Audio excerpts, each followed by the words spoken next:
অৰুণোদয়ৰ 37 লাখ মহিলা আছে সকলোৰে মনত ইচ্ছা আছে যে শিৱসাগৰ বানপানীৰ কাৰণে আমিও কিবা এটা কৰিব পাৰোঁ নেকি চৰাইদেউত গৈ আমিও কিবা এটা দিব পাৰোঁ নেকি আমাৰতো যাব পৰা আমাৰ সম্বল নাই কিন্তু আজি আপোনালোকৰ পৰা মই এই 150 টকা নাকাটাকৈ মই শিৱসাগৰ চৰাইদেউত 2,500 টকা দিব পাৰিলোহেঁতেন কিন্তু এই 150 টকা মই কিয় কাটিলোঁ আজিৰ পৰা আপোনালোকেও গৌৰৱেৰে সৈতে ক'ব পাৰিব যে শিৱসাগৰ চৰাইদেউৰ বানপানীৰ কাৰণে আমিও কিবা এটা অন্তত আগবঢ়ালোঁ আগতে মনত থাকে সবেই দি আছে আমিতো একোৱেই কৰিব পৰা নাই আজি চৰকাৰে আপোনালোকক এটা সুবিধা কৰি দিলে যে এই 150 টকা আপোনালোকৰ টকা আজি আপোনালোকে কাক দিলে শিৱসাগৰ চৰাইদেউ যোৰহাট গোলাঘাটত বান আক্ৰান্ত ৰাইজক আপোনালোকে আগবঢ়ালে এইটো মই দিয়া নহয় আমাৰ অৰুণোদয়ৰ 37 লাখ মহিলাই আপোনালোকক দিয়া পুঁজিৰ পৰা আপোনালোকে 150 টকা আজি আমাৰ আই মাতৃসকলক কাক দিলে শিৱসাগৰ চৰাইদেউ যোৰহাট গোলাঘাটত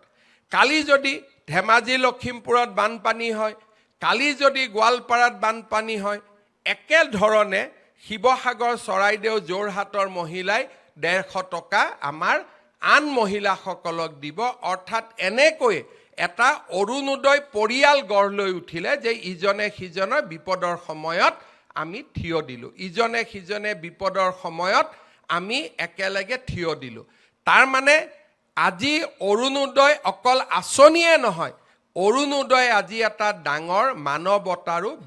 বাৰ্তা দিলে মোকতো বহুত মহিলাই কৈ আছিলে যে মামা আমাৰ গোটেই টকাটো এই মাহত দি দিয়ক ছেপ্টেম্বৰৰ পৰা আপুনি অৰুণোদয় দিলেও হ'ব তাৰ মানে আমাৰ মাসকলৰ মন কিমান বহল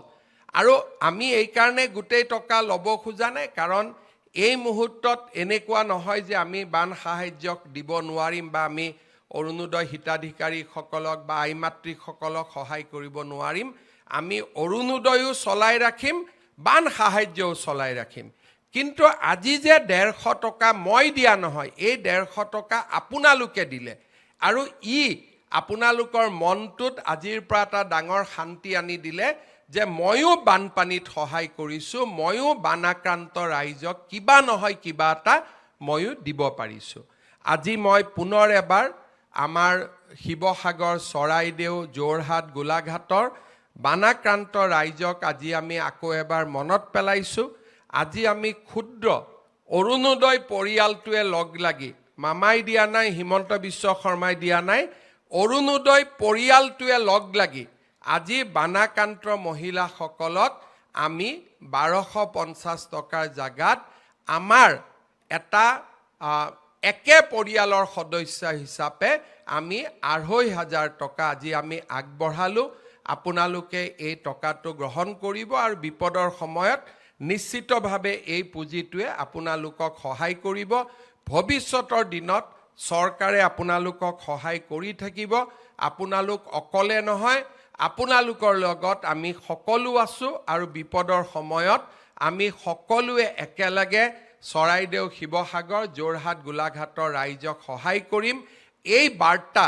আজি আমি আনুষ্ঠানিকভাৱে প্ৰেৰণ কৰিছোঁ